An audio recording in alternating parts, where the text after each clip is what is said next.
plantes de la savane avaient épuisé leur dernière goutte de sève. Perdu dans le bush, Paraji le dingo s'était évanoui. Il était devenu étranger à son propre songe.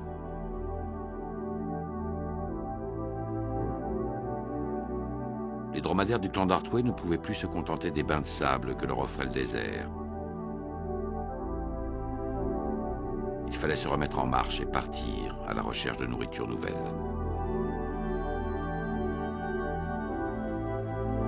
Toku, le dernier bébé de Burqa, avait quitté la poche de sa mère pour faire l'apprentissage du monde. Son frère aîné, Yam, qui n'acceptait pas de devenir adulte, tentait encore de téter Burqa. Lassée, celle-ci avait fini par le rejeter. Tout cela, Paraji le projetait sur le dôme du rêve.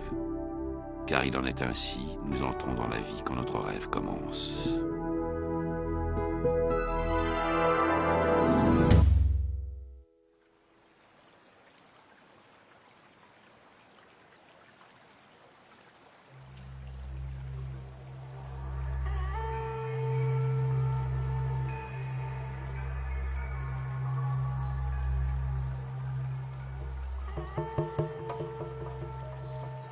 Au nord du dernier continent, dans la zone habituellement marécageuse située le long de la mer d'Arafura et du golfe de Carpentarie, un python se baigne dans une rivière.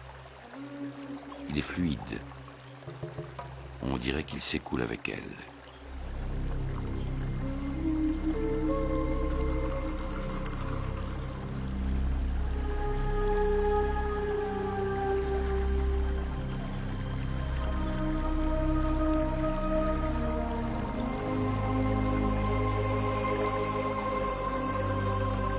Bien qu'il soit moins bien adapté au milieu aquatique que son cousin, le python d'eau, le python olive est capable de parcourir plusieurs kilomètres à la nage. Son corps peut mesurer plus de 5 mètres et peser plus de 40 kilos. Immergé, le serpent se sent plus léger et mobilise moins d'énergie à se déplacer, sauf s'il doit lutter contre des courants.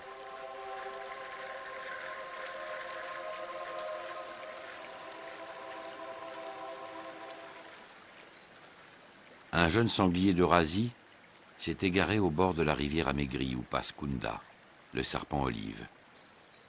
Depuis plusieurs semaines, aucune pluie n'est venue troubler de sédiments ou de limon la transparence de l'eau. Le serpent distingue donc clairement le visiteur qui chemine sur la berge.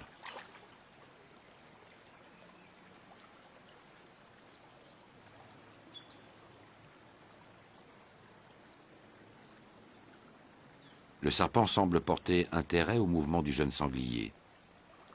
Celui-ci est trop gros pour être avalé, mais le python peut faire passer dans son tube digestif des proies disproportionnées par rapport à son propre diamètre, et cela l'amène parfois à surestimer ses capacités.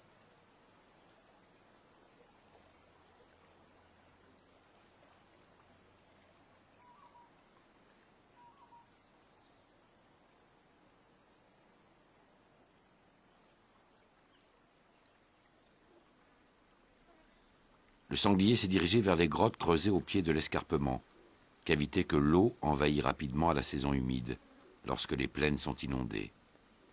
Kunda ne l'y a pas suivi.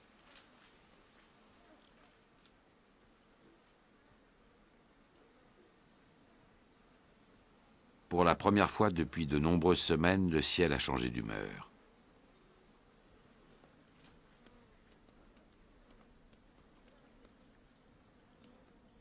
Le jeune sanglier s'est réfugié dans l'une des cavernes. Il appartient à une espèce appelée localement razorback, dos en rasoir, en raison des plaques cartilagineuses qui protègent l'échine du mâle adulte, combattant d'une robustesse et d'une agressivité légendaires. Normalement, un jeune razorback vit avec sa harde, mais il peut arriver qu'un individu lunatique et curieux du monde s'éloigne des siens. Sa longue marche a exténué le jeune razorback. Ici, au creux du roc, il se sent abrité de tout. Bientôt, il s'endort et n'assistera pas à l'arrivée du monstre qui s'approche et va s'abattre comme chaque année sur toute la région. Dans quelques instants, il sera là. Il se nomme Mousson.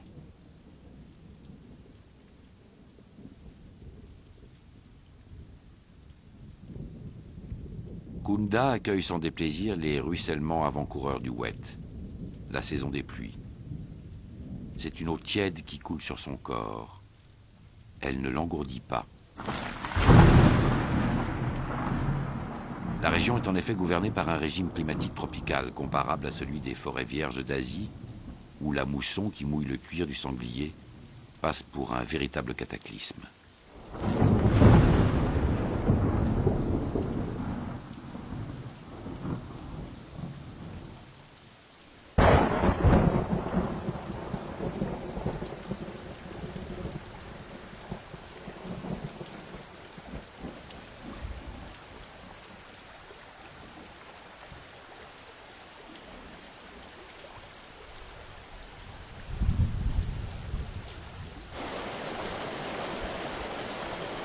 Bientôt, toutes les eaux accumulées en quelques heures sur les hauteurs des plateaux commencent à dévaler les pentes et à s'écouler vers le lit des rivières, jusqu'alors asséchées.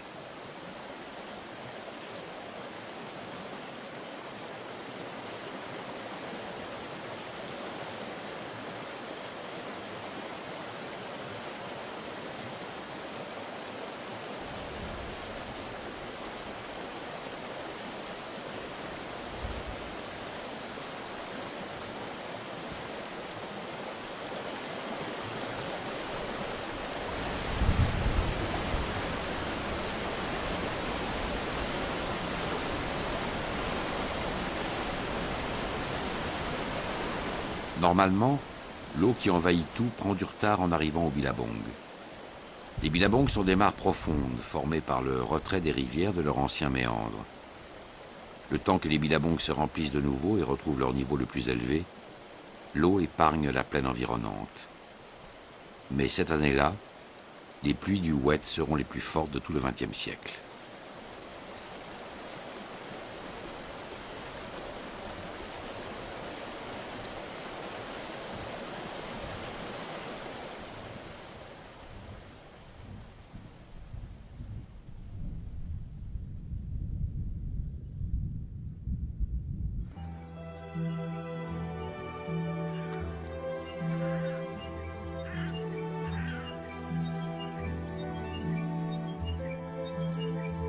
De fortes pluies se sont aussi abattues sur le désert central, le Red Heart, le cœur rouge de l'Australie.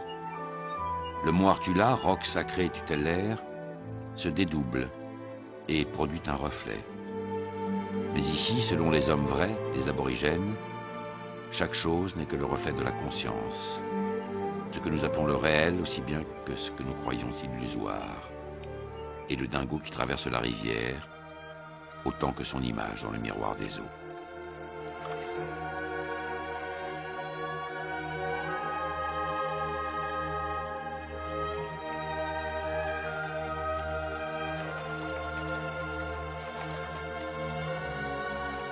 Kira, la femelle dominante de la meute, étanche la soif que lui ont laissé plusieurs semaines de sécheresse.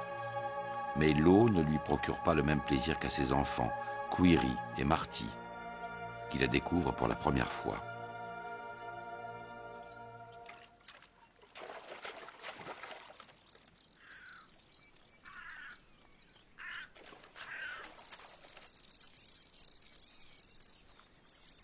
Query, la petite femelle, se familiarise avec un nouvel élément qu'elle ne connaissait pas et qui l'enivre. Kintala, lui, passe avec indifférence. Ce mâle appartient à une génération à peine plus ancienne. Il a déjà vécu la saison du Wet. Elle ne l'impressionne plus. Pour Query et Marty, l'eau sert de prétexte au jeu. Patauger, éclabousser, faire exploser sous sa patte de grandes gerbes de gouttes brunes, tel est, plus que la nage, le véritable plaisir du dingo du désert.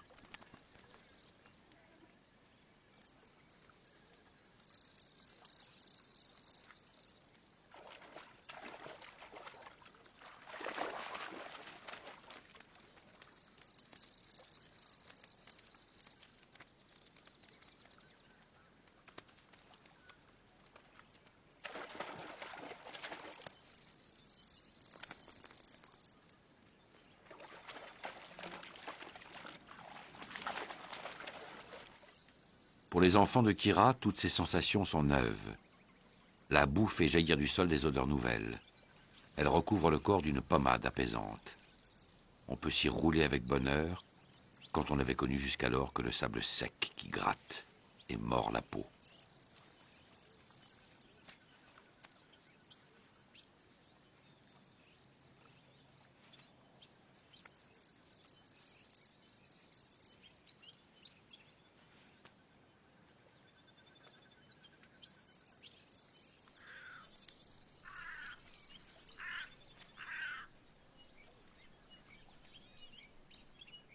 Jadis, Kouiri recherchait la présence de Paraji, le grand mâle que le désert a repris.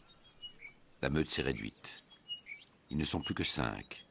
Les 2 enfants de Paraji, ceux de Kira et Kira elle-même.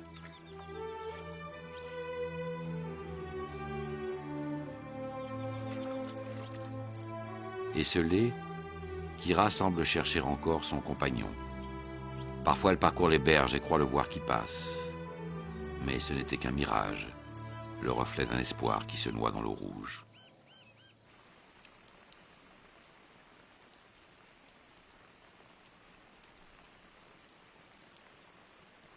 Il pleut sur les plages, les collines et les forêts d'eucalyptus de Kangaroo Island. Ce grand ovale de terre, long de 150 km, largué à quelques kilomètres au sud du dernier continent, offre aux kangourous gris un refuge que ne fréquente aucun prédateur.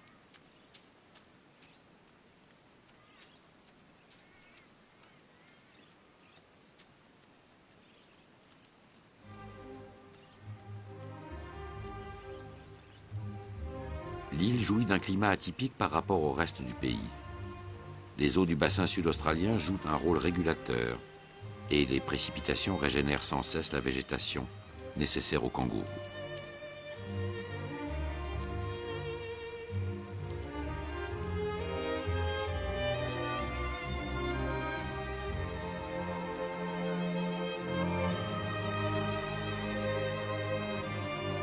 La réussite évolutive des kangourous en tant qu'espèce découle de leur capacité à tirer le meilleur parti des végétaux qui les entourent.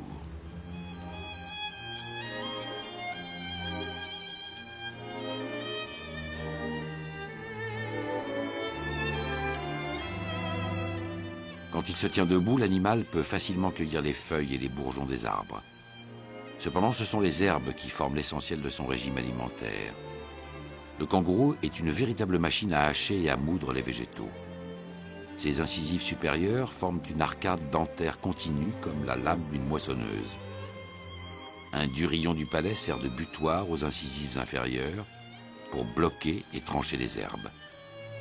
Les canines, inutiles, ont disparu. Comme celles de l'éléphant, les molaires se renouvellent tout au long de la vie de l'animal, ce qui l'autorise à broyer des végétaux très abrasifs. Enfin et surtout, l'estomac du kangourou est précédé d'une sorte de chambre de fermentation où des millions de bactéries dégradent les matières les plus fibreuses avant qu'elles soient digérées.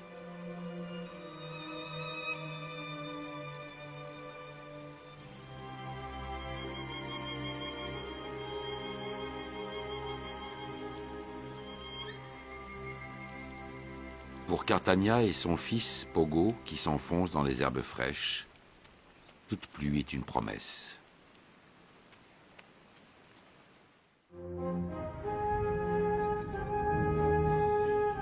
Les terres du Nord sont déjà gorgées d'eau, mais les spasmes du ciel annoncent d'autres déluges. Des végétaux poussent sur un tapis de boue liquide. L'explosion rose des fleurs se nourrit de matière végétale que l'inondation décompose.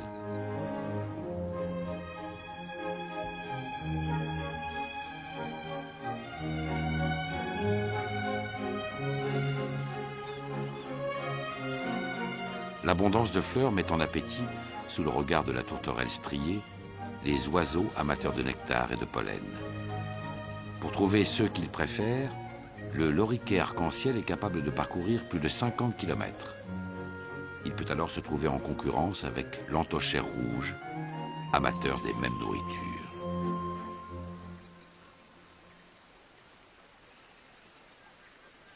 Mais c'est surtout pour les consommateurs de grenouilles, insectes et poissons que les temps sont fastes. Les aigrettes garzettes et les hérons-pies s'en donnent à cœur joie. En effet, la montée des eaux fait sortir de leurs trous ou abris inondés de nombreux insectes et batraciens. La grande aigrette, au cou plus long que le corps, partage leur euphorie. Comme le cormoran noir dont la tête émerge des eaux, ainsi qu'un périscope, ou la spatule d'Australie. Tous ne savent plus où donner du bec. Des poissons et des crustacés, amorphes, se laissent gober sans résister. Ils sont assommés par le manque d'oxygène. En effet, l'eau, si vite arrivée, s'est transformée en une soupe d'herbes et de déchets qui ont fermenté à la chaleur du soleil.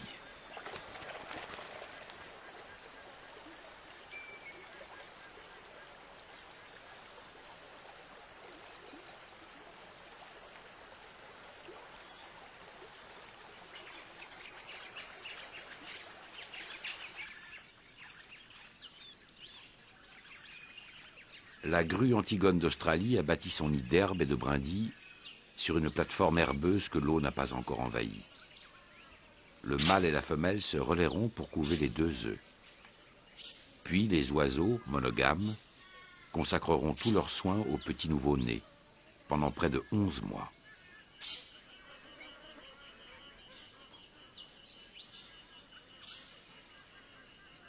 Le loriquet arc-en-ciel partage son rayon d'action avec le millifage à ailes jaunes et avec un 3e mangeur de sucre, l'entochère rouge.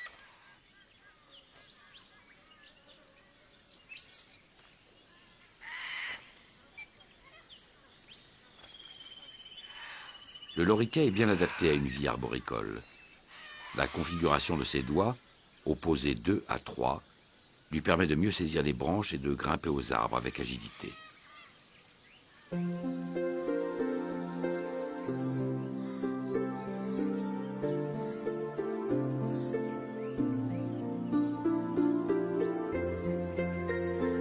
Sur l'île des kangourous, Cartagna procède à la toilette de son fils, Pogo.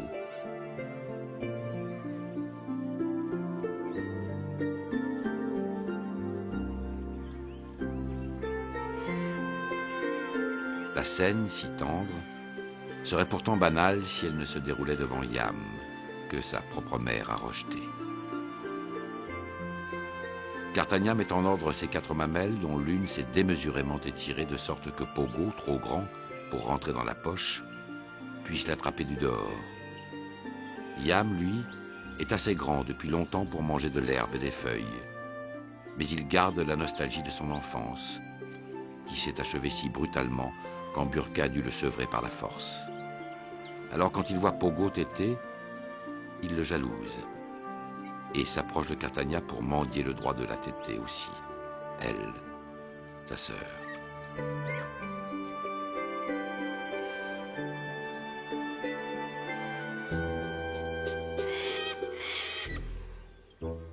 Cartagna, stupéfaite, se redresse pour mieux s'opposer aux prétentions de son frère.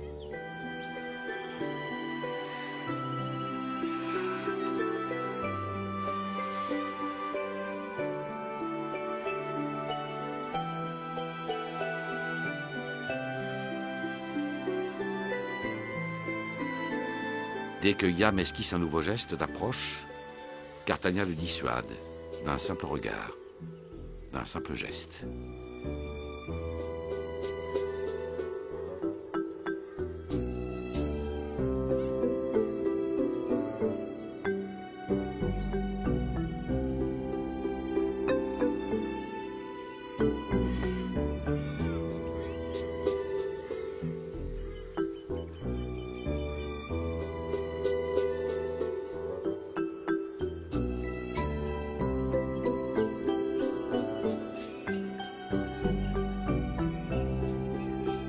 L'ordre est enfin revenu, mais Yam se battra encore. Sur quel sable est-il écrit qu'il faut à tout prix prendre congé de son enfance?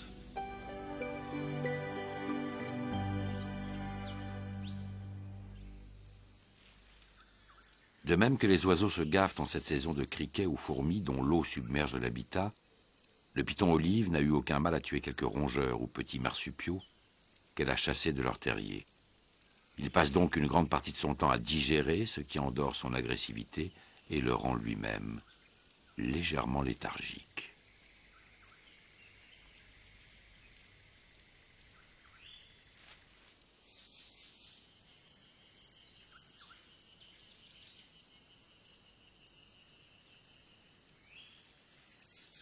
Le jeune Razorback égaré vient à passer dans les parages, occupé à fouiller le tapis végétal. Il ne se rend pas compte qu'il pourrait déranger Kunda, le python.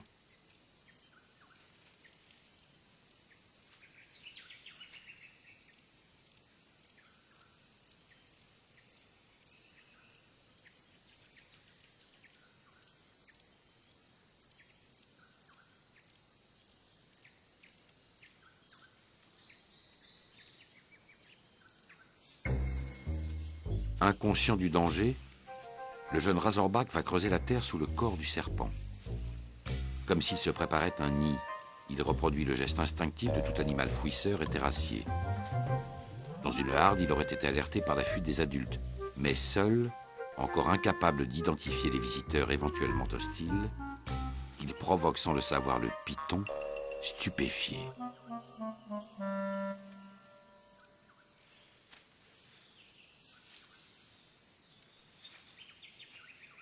Kunda s'éloigne du Razorback.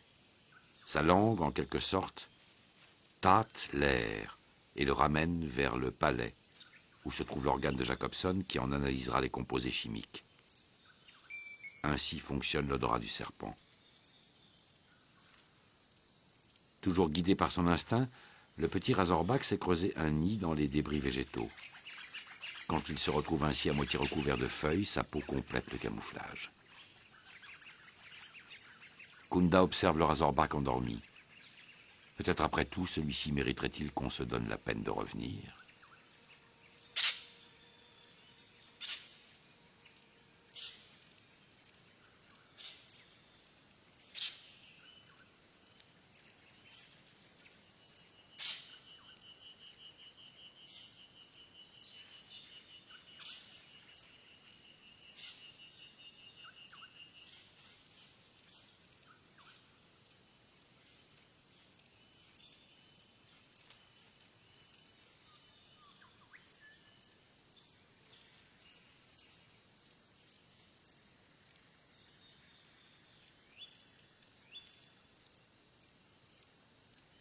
Kunda semble hésiter. Sa perplexité se mêle de fascination devant tant d'innocente témérité.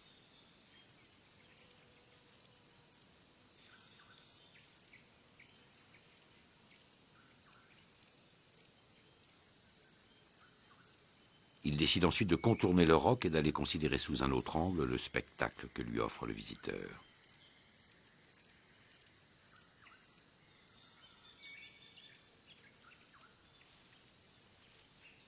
Le python olive est un constricteur. Il n'est pas venimeux, mais peut étouffer et broyer ses victimes en resserrant autour d'elles les anneaux de son corps. Si le Razorback constituait un danger, Kunda aurait la force de le tuer. À défaut, un peu d'appétit rendrait le reptile agressif, même envers un animal trop gros pour tenir lieu de proie.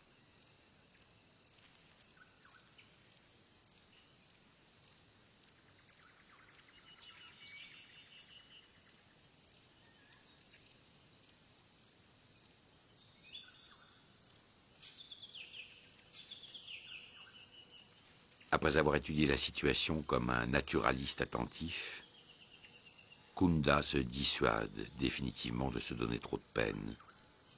Il n'éprouve à l'égard du Razorback ni faim, ni vindicte.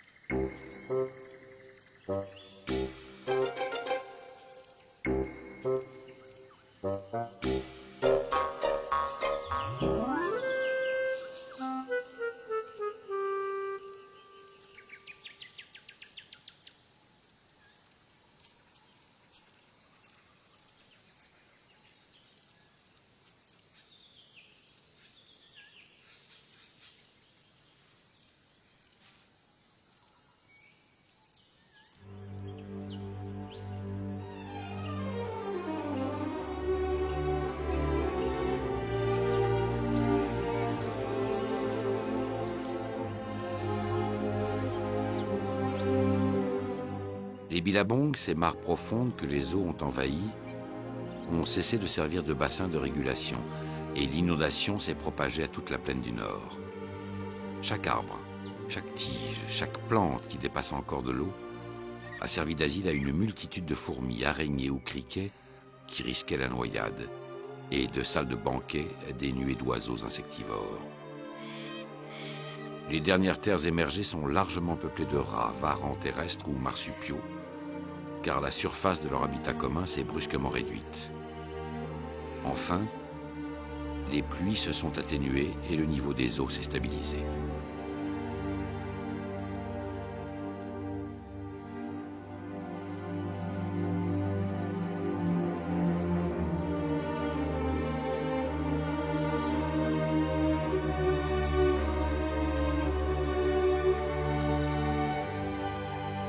La foule que Macroul, amateur de nappes d'eau très vastes et de plantes aquatiques qu'elle va arracher au plancher fangeux, tire le meilleur parti de la situation.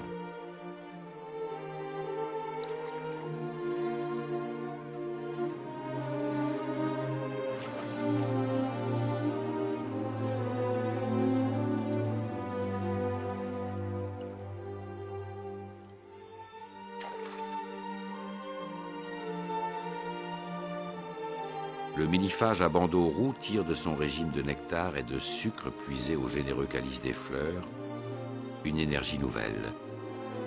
Il l'emploie à tisser avec ardeur un nid d'herbes et de tiges finement entrelacées dans lequel, oiseau monogame, il créera une famille stable. Le canard à sourcils blancs flotte sur un monde rénové, peuplé d'oiseaux, d'herbes et de fleurs. Tout est tiède et mou, mouillé et mouscailleux, pour la plus grande satisfaction des razorbacks, qui pataugent.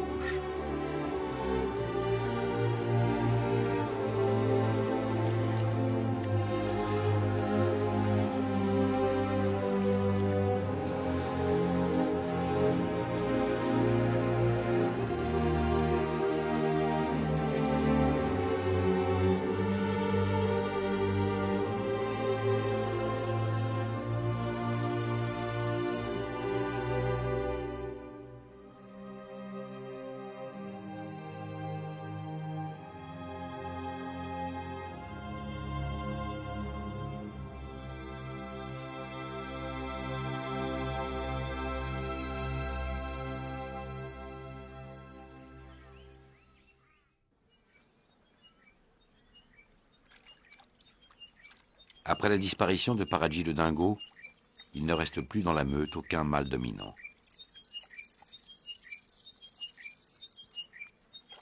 Marty, le fils de Kira, tentera bientôt de s'affirmer, mais il ne peut encore revendiquer qu'un peu d'eau pour territoire.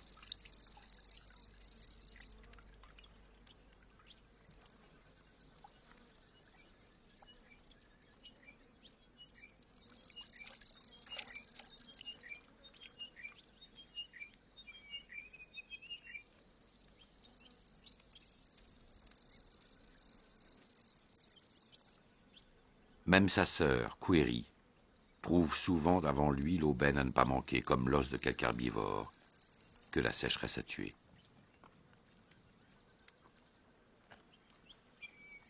Leurs instincts carnivores, les dingos les ont hérités de leur ancêtre, un loup gris originaire d'Orient, qui séjournait en Asie du Sud-Est. Il y a environ 10 000 ans, celui-ci fut apprivoisé par les hommes et introduit par eux dans des îles telles que l'Indonésie, Bornéo, les Philippines ou la Nouvelle-Guinée. Il toucha les côtes d'Australie il y a 4000 ans. Puis il retrouva le goût de la vie sauvage. Au fil de son évolution, il était devenu ce canidé qu'on connaît sous le nom de dingo et qui se différencie notamment du chien par le cycle de la femelle, laquelle ne peut produire qu'une portée par an au lieu de 2.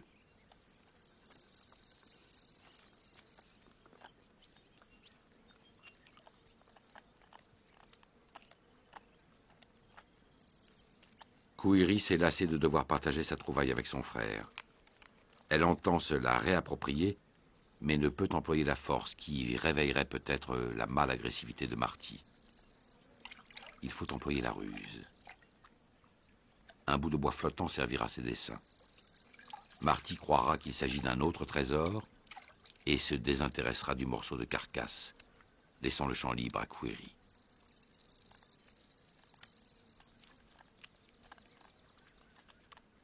Le stratagème a réussi, mais son effet sera de courte durée. Peut-être moins stupide que sa sœur ne l'avait cru, Marty reviendra vite à des grignotages conformes à sa dignité et à son régime alimentaire.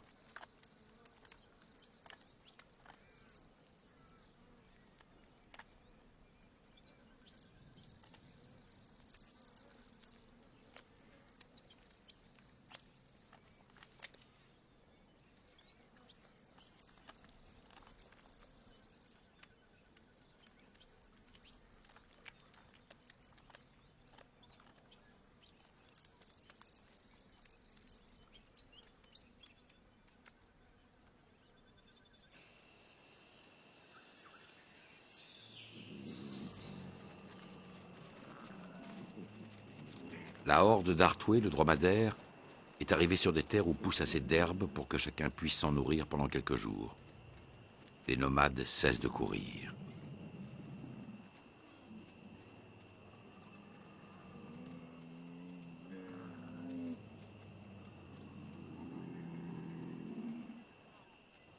Le regard haut, Irk, qui seconde Artway, veille à ce que la discipline ne se soit pas relâchée pendant le trajet. Un jeune mâle s'écarte, il faut lui faire peur et rappeler les règles.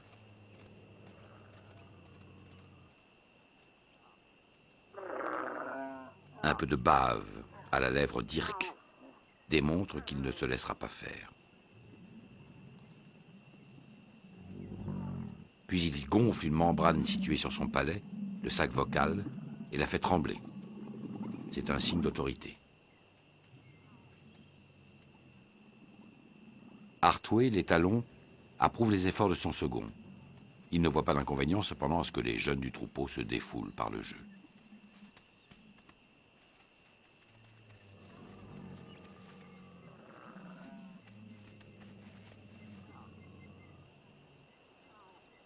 Grâce à son pénis dirigé vers l'arrière, Artway marque la terre nouvelle qu'il avait promise aux siens.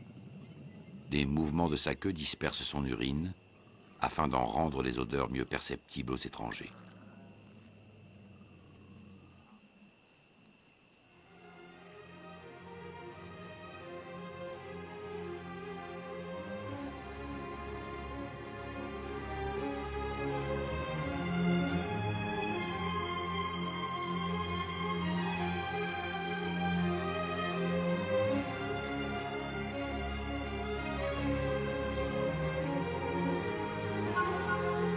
Artway a accompli sa tâche de chef de file. Il a guidé son troupeau vers de nouvelles nourritures, que la horde dévastera, avant de s'en aller plus loin.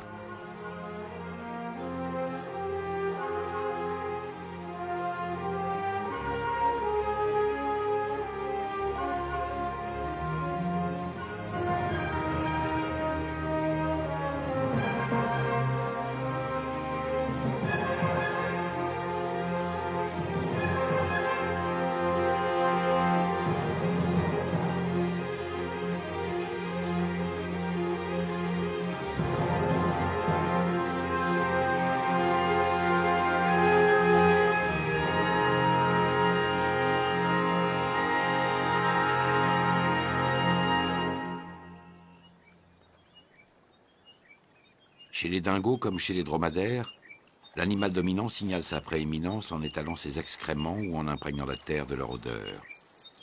Kira, la grande femelle, marque ainsi le territoire qui lui est dévolu depuis la disparition de Paraji.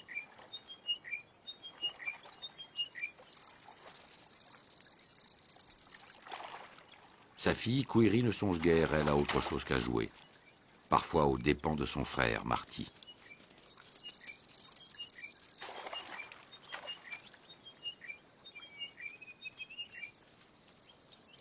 Près d'un buisson, Marty retrouve Kintala en train de déposer une marque territoriale. Cette borne fera l'objet de toutes les curiosités. Marty et Kintala lui-même en vérifient en quelque sorte la lisibilité. Il faut que le message olfactif soit assez puissant. Query se joint à eux pour renifler le buisson. L'agitation des uns et des autres alerte Kira.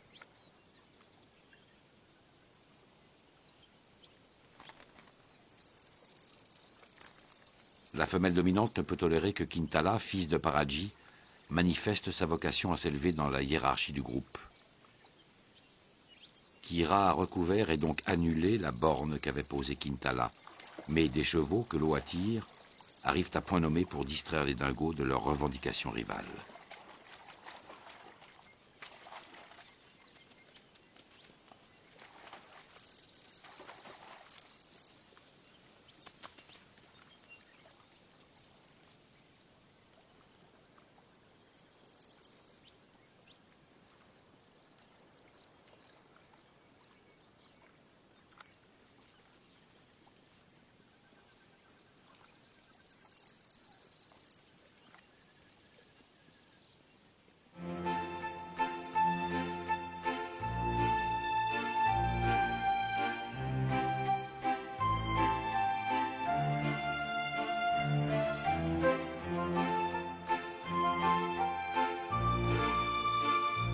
Yam est enfin parvenue à apitoyer sa sœur, ou à la fatiguer au point qu'elle cède à son caprice et accepte de se laisser téter.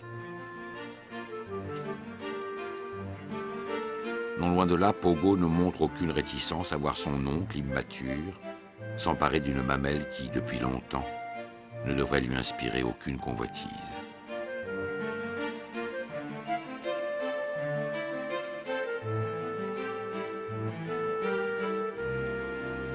Pogo, lui, a accepté de grandir. Il se montre plus calme et plus mûr qu'avant, lorsque plusieurs prétendants se disputaient les faveurs de sa mère et que leur manège autour d'elle le rendait hystérique.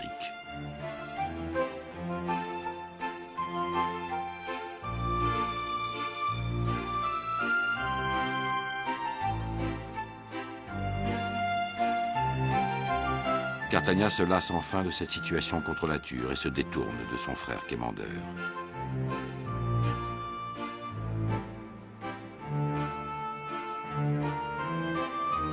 Yam savoure encore les quelques gouttes de lait restées sur son palais et rejoint Cartagna dans l'espoir qu'elle demeurera sensible à ses supplications, à son chantage.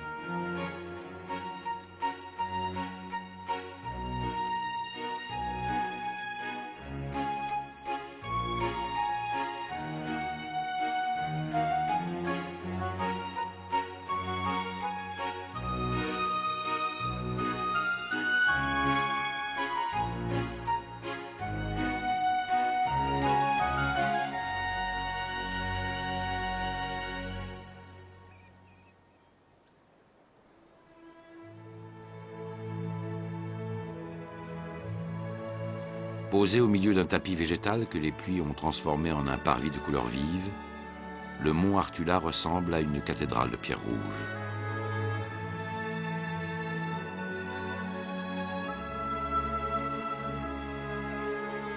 La saison humide, le wet, a fait fleurir le désert où poussent des plantes adaptées à la sécheresse, comme les arbustes de la famille du spinifex ou l'herbe de Mitchell, dont les racines s'enfoncent profondément dans le sol afin d'y aller chercher les moindres vestiges de pluies anciennes. D'autres buissons, au pied desquels se love le serpent brun, comme celui qu'on appelle saltbush, sont capables de tolérer un substrat saturé de sel.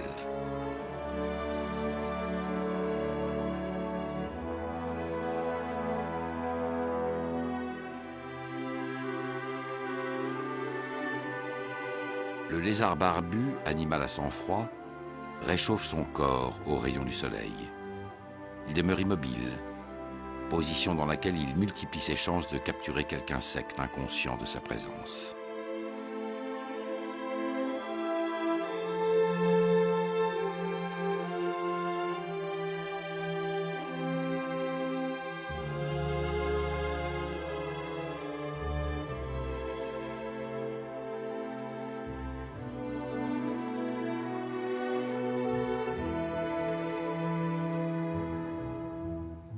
Quand ils sont deux, les lézards barbus mâles se guettent du regard.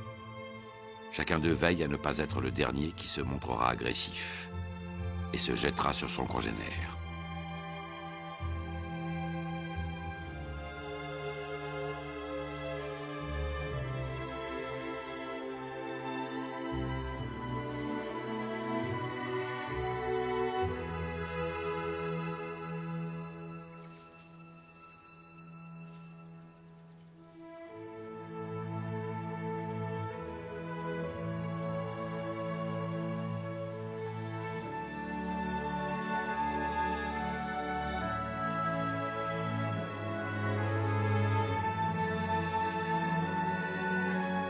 Red Heart, le cœur rouge de l'Australie, est à la fois un désert inamical où survivre est un défi et une plaine aux ressources sans cesse recyclées, où la vie s'acharne, depuis toujours.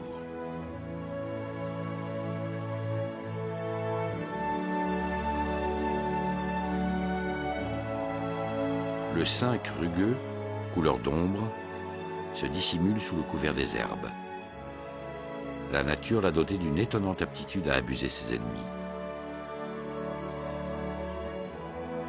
Des deux extrémités du cinq, laquelle est la tête et laquelle la queue?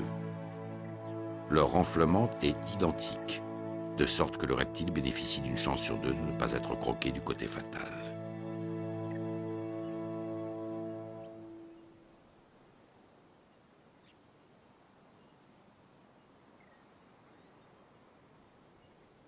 Les lézards du désert ont développé des stratégies de survie afin d'éviter la brûlure des sables et des rochers.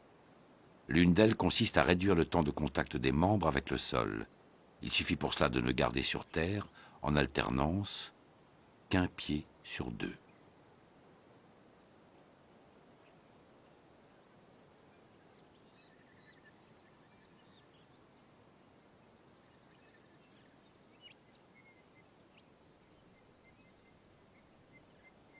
Quand leur corps est à la bonne température, ni encore engourdi, ni brûlé sur le grill de rocailles réfractaires, les lézards barbus peuvent passer une partie de leur temps à se combattre.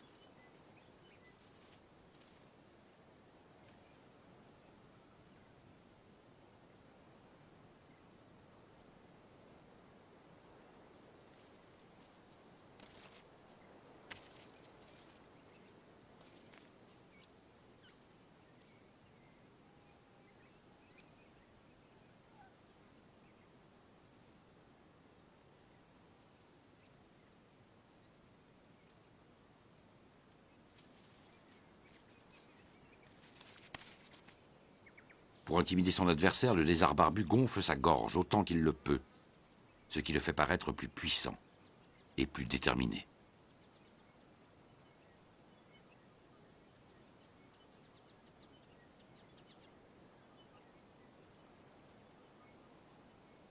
Un autre moyen de défier un congénère, ou de se signaler à une femelle, consiste à frapper le sol de tout le poids de son corps, afin de provoquer de minuscules secousses.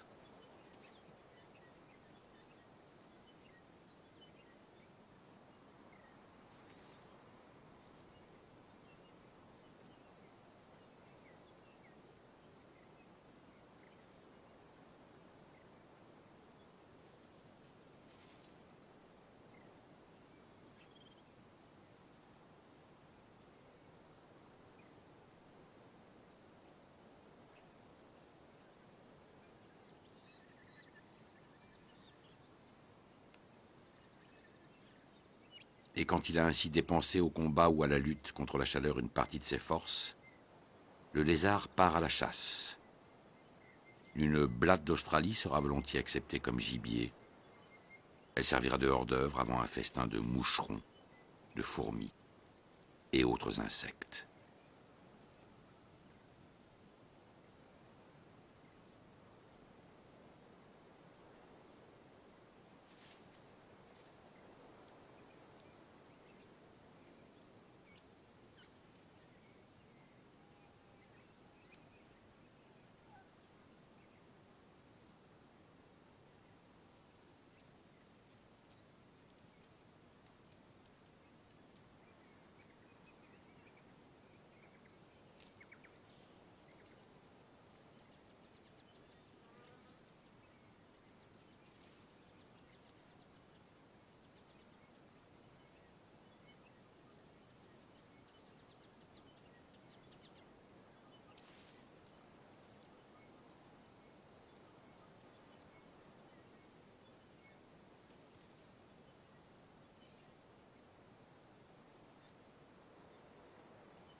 Même dans l'un des déserts les plus durs du monde, la vie trace son chemin, comme le fait l'un des plus extraordinaires reptiles d'Australie, le Moloch hérissé.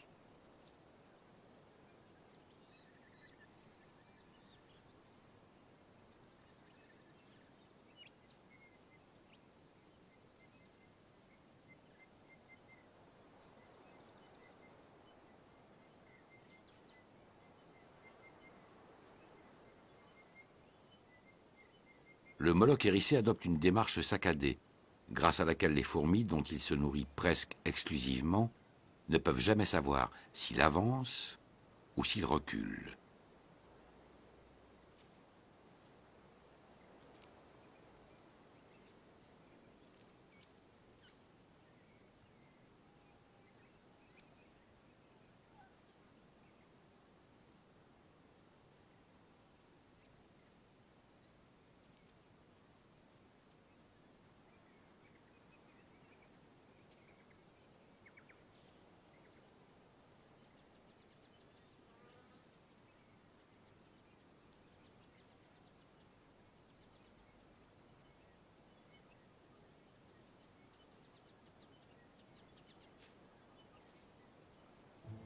L'apparence du Moloch hérissé le rend peu appétissant à ses éventuels agresseurs.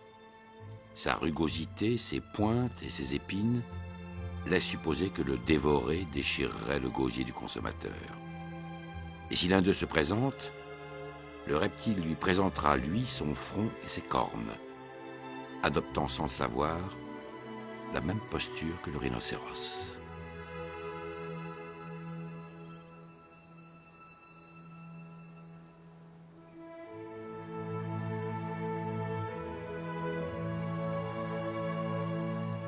Sur une étendue sableuse que l'eau n'a pas atteinte, quelques spinifex végètent, mais survivent, obstinément, à force de sobriété.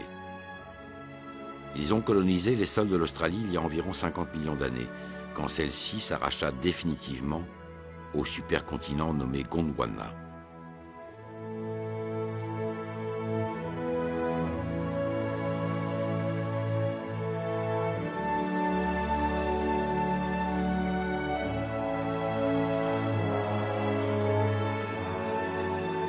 Les rocs sont encore là, qui témoignent de ces temps immémoriaux, d'où semble aussi venir, fatigué d'avoir si longtemps marché, le Moloch hérissé de pointes, taillé pour affronter l'éternité.